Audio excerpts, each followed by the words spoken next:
Okay, so somebody that has a belief in heaven and hell, Uh-huh.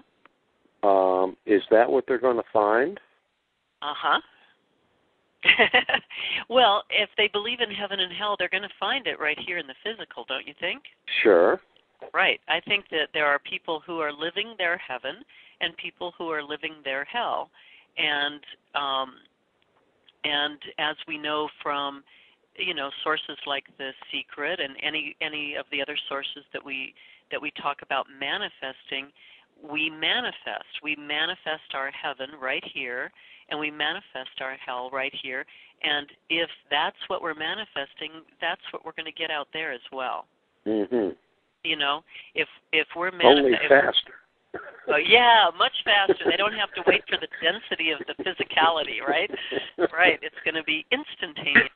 And I think it's instantaneous right here on Earth. I can see, you can see the repercussions, fairly quickly of the things that you do.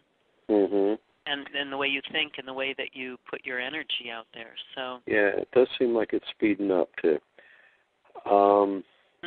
Yeah. Okay, in your books, you talk about healing during the regression. What kinds of healings can you do? What kind of techniques? Yeah, it's so wonderful. When I first started doing past life regressions, we would just go in and see what you did and who you were and, who you married, how many kids you had, all that sort of thing. And then as I expanded my own knowledge base and skill base, I started being able to affect the healing right there in the past life. So, for instance, if say there was some kind of violence or an untimely death or a shock to the system or a deep sadness or grief that occurred in another lifetime, that energy and those emotions and psychological states will filter into this lifetime as well.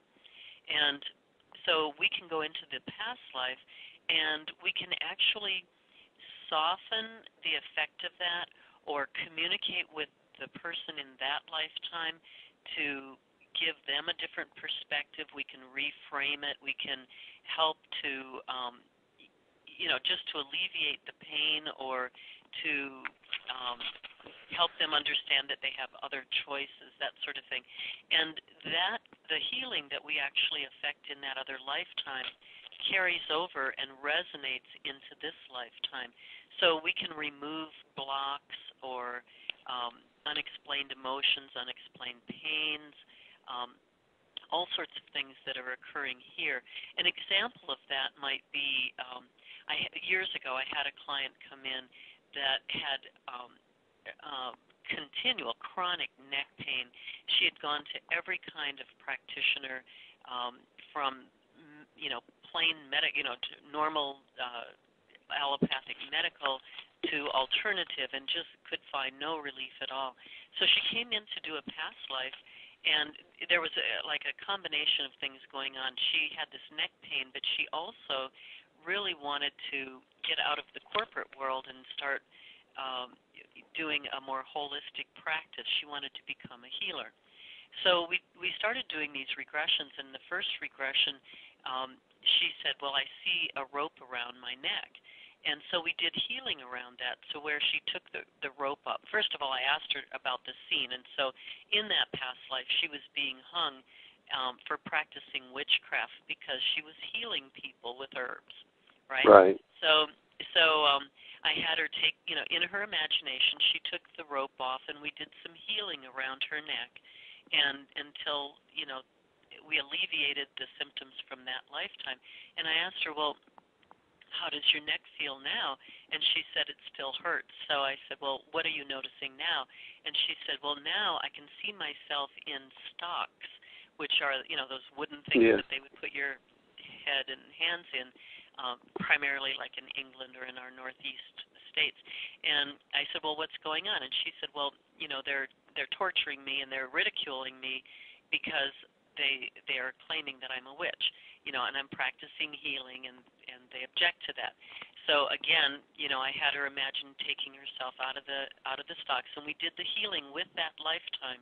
We did healing in that lifetime around that situation. And so then I asked her, how do you feel now? She said, my neck still hurts.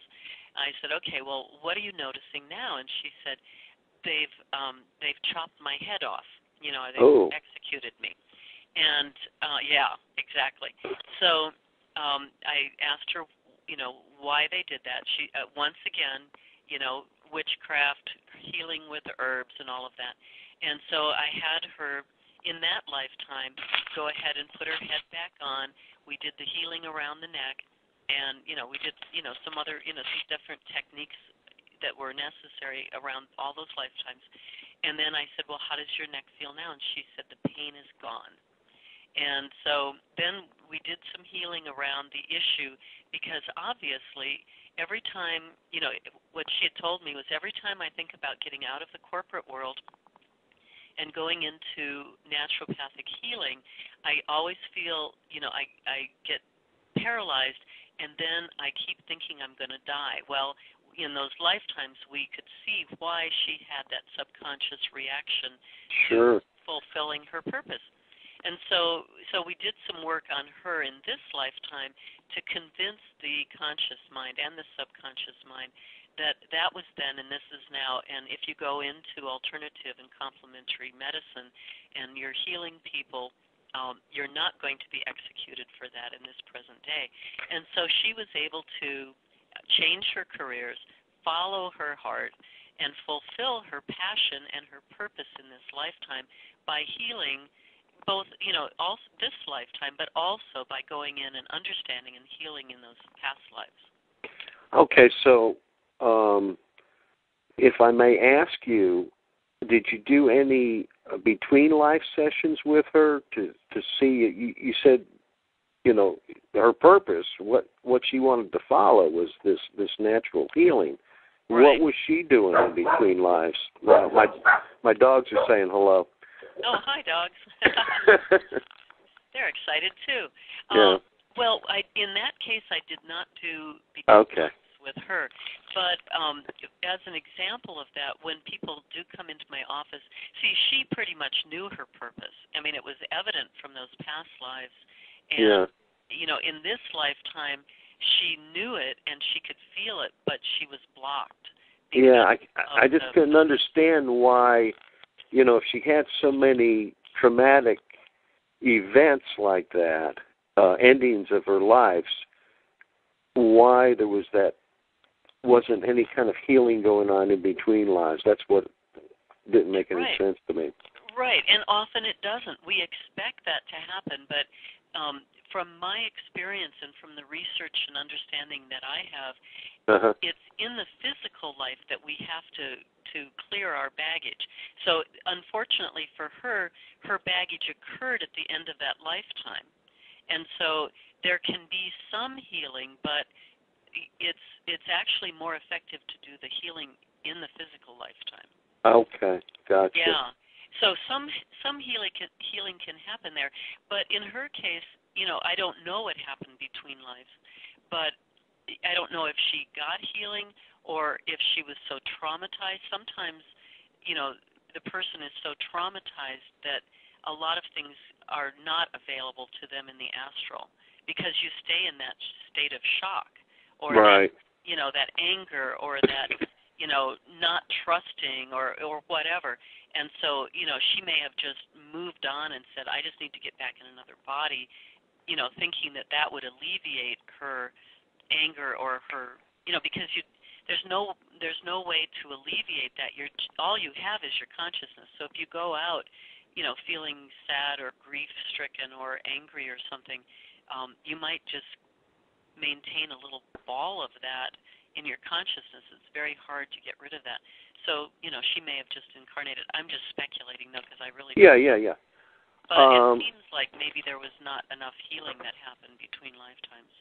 Okay, so you brought up another point earlier about creating heaven and hell on earth, and some people, they just have a real violent life, or they have an angry life, or a real great great life, and they want to help people, whatever. In between lives, do people have angry existences there too? Absolutely. Yes. Do you believe in ghosts? I mean, yeah. I assume you do. So do you believe in ghosts that would haunt and taunt and create havoc? Yeah. Yeah. So that's what you're saying? So, yeah. So, here's an issue that is, it's a real philosophical issue for me, and it would be interesting for your listening audience to maybe even call in and voice their opinion. But when we talk about executing, like if we were to execute a prisoner like Charles Manson, he has not cured himself, and he probably won't. He'll die, even if he dies of natural causes. That spirit is released out of that physical body, and it's out there. It does not, just automatically become some beautiful, loving angel.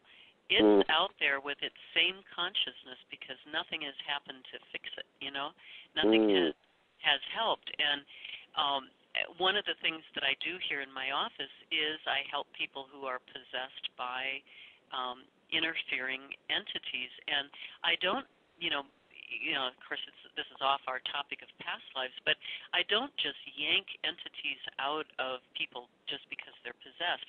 But what I do is I start doing therapy on the entity, because typically entities that possess people or haunt houses and that sort of thing are really just lost and angry and exactly what we're talking about.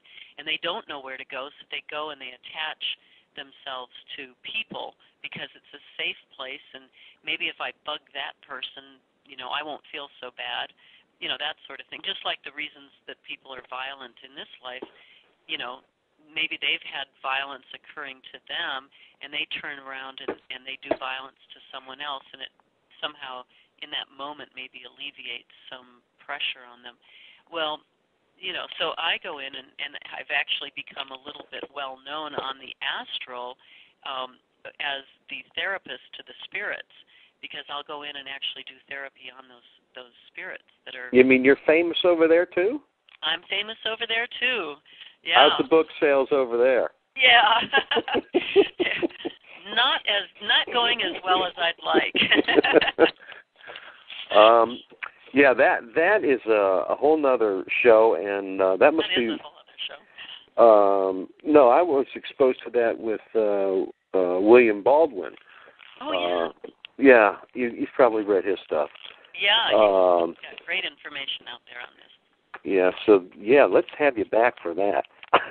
Okay. This is just fascinating. Yeah, but to get back to the past life regression and all that, you're certified instructor, and you offer training in past life regression. How can people get in touch with you? Well, the easiest way, they can call me. I have an 800 number, which is 877-440-4242. That's my toll-free number. Yeah, one more time, 877. 440 4242. Okay. And they can also go to my website. There's two websites, the awareness-engineering.com, and the other is MaryLeeLaBay.com, MaryLeelabay.com. There's some contact information there. There's also information about my courses. I teach a certification in hypnotherapy, a certification for past life regression, and a certification for transpersonal discovery. So, between the three courses, you get all the techniques, the philosophy, the learning, the experience, and they're each done as a 3 to 4, I think the hypnotherapy one is 3.5 days. The other ones are 3-day weekends. So even people from out of the state come to the classes, and they come for a few days, and they get the training.